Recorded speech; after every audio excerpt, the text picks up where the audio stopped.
no doesn't become a yes over time, you know. Ah, there you are. Husband.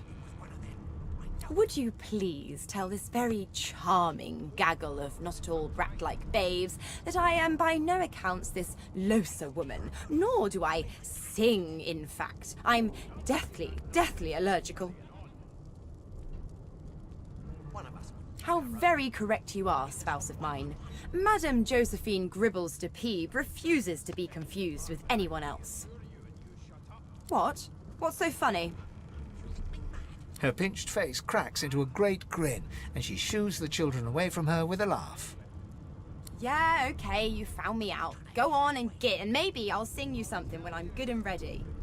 She turns to you, dark-eyed and dirty-haired, and smiles flatly. Gotta keep ourselves entertained, haven't we? You'd presume right. Nope, trying not to find anything out either.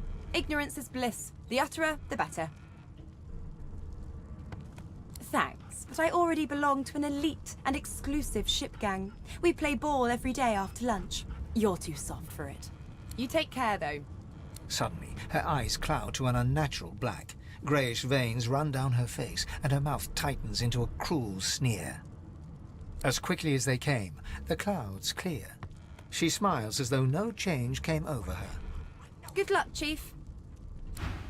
You put a knuckle in it. I'm trying to concentrate. They don't care about us. We're like cattle to them.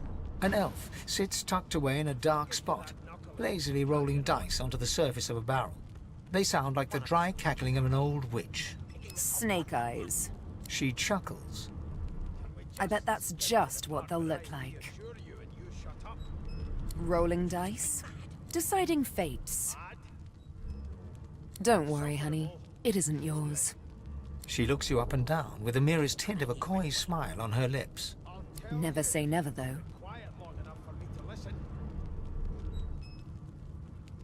She eyes you quite seriously. Not the future, no. But I can read the past in flesh. One of the perks of being an elf, you see. I'm quite good at it, too. I could lick your arm and tell you how you spent the night before last. Shall I? She looks at you in surprise when you bare an arm of bone. My. Guess I'll have to find out the memory from Marrow, won't I? She gives your arm a vigorous stroke of the tongue, efficient like a cat grooming. You were in a cellar with other sorcerers, watching, staring at them, hoping that none would stare back. You were desperate to speak up, to reach out, to form a connection with these strange creatures. But you were scared, terrified even, of what they might think of you.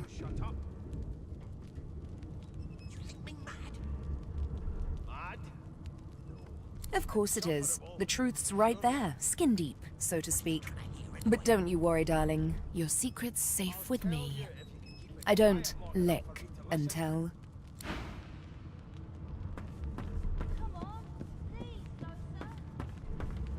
I'm busy watching for clues, Sorcerer. Go take your sub-story somewhere else. How dare you A classify scruffy this man lounges against the wall with scarred arms folded. A sly smile playing on his face, he stares across at the Magister guarding him. Noticing you, he straightens and beckons for you to come closer. Watch your back, new fish. There's a murderer on board, and I'd bet 3 months' pay it's this tramp Ifan. Rolling his eyes at the Magister's warning, the man named Ifan beckons again. He leans in and adjusts your collar with a sharp tug, balancing its weight so it no longer presses unpleasantly on your neck. He winks. Pinches less that way, right? Hocking a phlegmy gobbet in your general direction, the sullen Magister settles back to his task of glowering at Ifan. And now, you.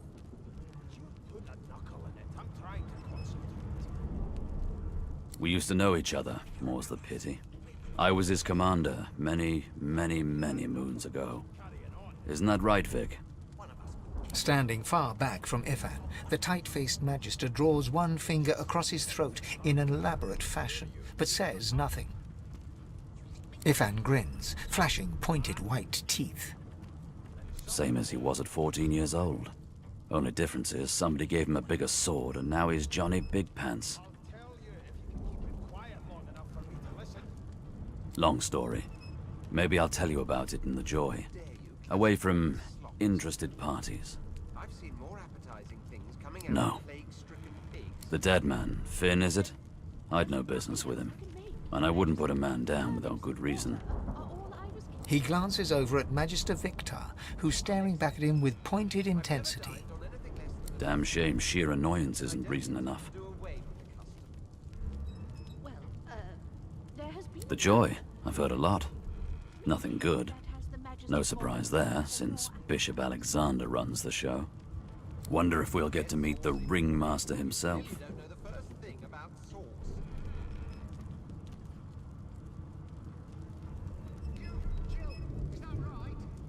Not eager to bow before the great Bishop Alexander, son of the Divine himself. My sentiments exactly. But Vic here will blow a blood vessel if he hears you talking like that. What are you conspiring about over there? You! What's your name? Oh, don't mind him. Vic's just got a bee in his bonnet. And that bee is me. Name?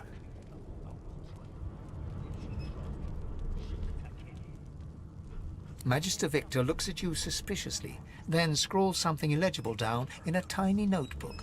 He scowls at you as he stows the notebook back in his voluminous robes. Away with you, at once. Ifan performs an elaborate pantomime of keeping quiet, one finger in front of his lips as he leans back against the wall.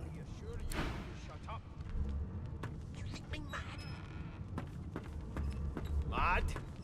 No. Insufferable? Sure. You one of them? A Divine Order loyal? They killed a sorcerer, you know. They'll hide the evidence well enough, but make no mistake. That right? I always knew you'd turn out A rotten. broad dwarf sits totally upright on the bench, eyes closed, palms face up on his knees. His beard is a cascade of meticulous plaits, each one braided through with golden medallions. He raises an eyebrow as you approach, but doesn't open his eyes. Listen up, boy. You hear that?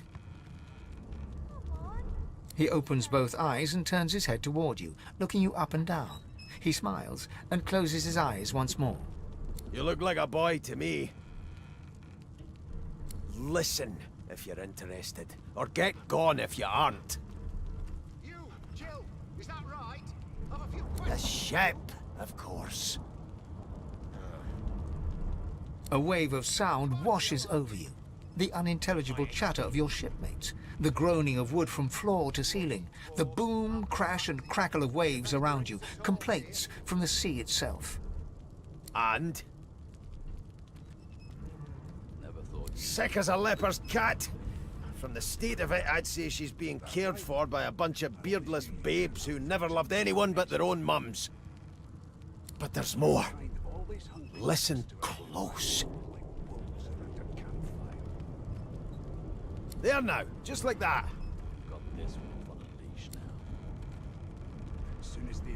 Aha! His eyes snap open as his countenance breaks into an expression of joy. One great paw claps you on the back. The other catches you before you lose your footing. There. You heard it, didn't you? I knew it. I knew it. Aye, this is good news, boy. Good news. It's the wheel. The wheel. Don't you see, you beautiful idiot? Squeaks whenever the helmsman jerks it clockwise, which means we're heading east. Burn my beard. That means if we'd been traveling for, yes, only 10.34 nautical miles to Fort Joy. As soon as the Inquisitor gets here, we'll hand you right over the side. No indeed, boy. But that ain't my final destination. The dwarf leans back from the table and strokes his beard, gold medallions jingling merrily. His eyes roll over to you. That'll be all. Thank you kindly, boy.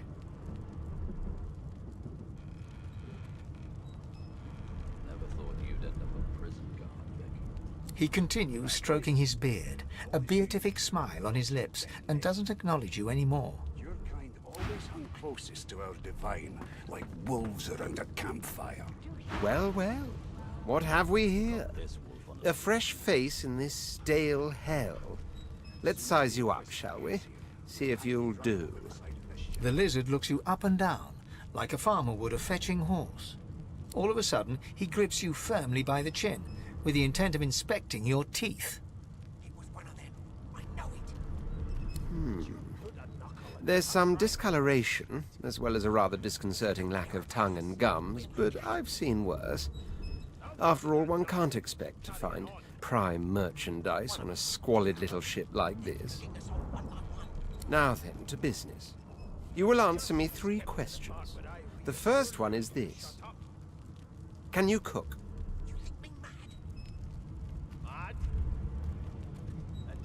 In which case, I take it your cuisine is limited to the introduction of eggs to hot water.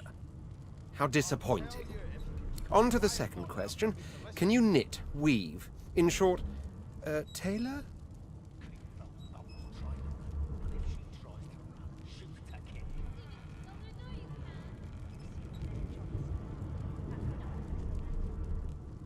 Oh, but to feel the caress of satin on my scarlet skin once more. A most satisfactory answer indeed. On then to my final query. Have you the ability to administer the upkeep of one's personal appearance? The delicate art of cosmetics is what I'm after. Got this wolf on a leash now. As soon as the Inquisitor gets here, we'll hang you right over the side of this ship with him.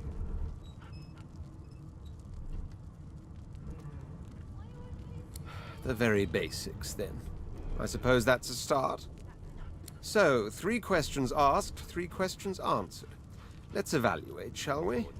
As per your own testimony, you can tailor and groom, but you have the taste buds of a dung beetle. Still, beggars can't be choosers. So without further ado, I offer you my sincerest congratulations. As of now, you are my slave. Well, you've got this wolf on a leash now. My slave, of course. Oh, but I see. Yes, I suppose it must take some time for the full extent of this honor to sink in. Anyway, you may leave me for a moment. We'll go over your duties once we reach Fort Joy.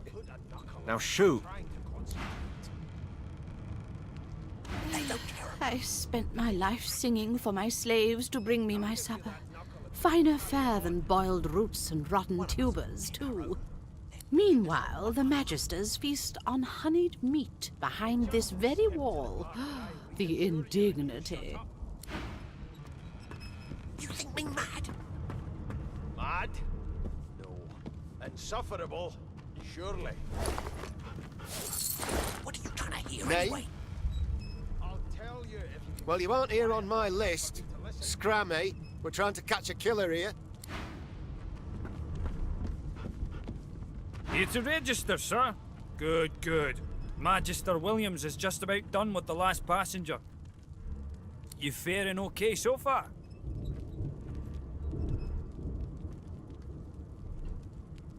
He tugs the collar of his uniform and chuckles. Sorry you're upset, sir, but we all wear what we wear for a reason. You head on in now. Williams will get you sorted fast. Keep those bones trained on her, and if she tries... Standing at the center of the room, you spot a sorcerer haughtily eyeing a pair of nervous-looking magisters. They keep their crossbow trained upon her as she's being interrogated by an officer. So you admit it then? You murdered that poor fella? Yes, I did. But of course, that was only the beginning. She turns her head and looks you straight in the eye. There are others whose lives must end. Good God, the woman's mad. You there, Sorcerer, go and fetch Magister Siwan. We need to do more than collar this maniac. We need to shackle her, hands and feet.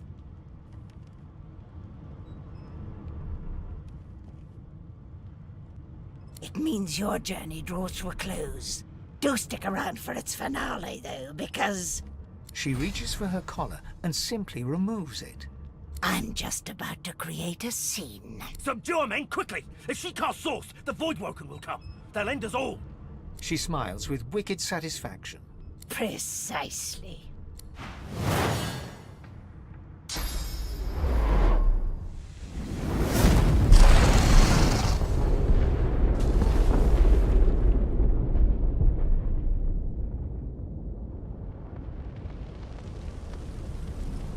mask. She stole it. If these savages see me without it, they will have my skull for a goblet.